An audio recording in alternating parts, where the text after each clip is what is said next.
SNDL stock analysis Tuesday and onwards. Am I buying? I'm covering all that in the next 1-minute video, so watch till the end. SNDL has been melting quite harsh, 2.7% up.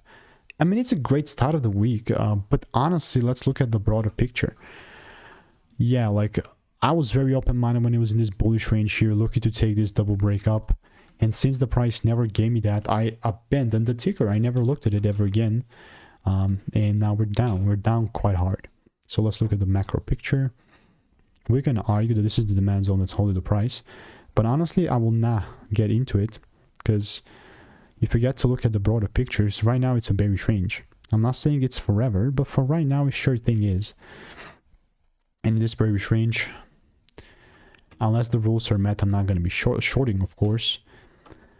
But if you ask me, but when are you going to be bullish? You say bearish, but if it's going to be bullish if I start seeing multiple breaks above 165 for sure, but we're not there yet, so just kind of showing you my 2 cents on this.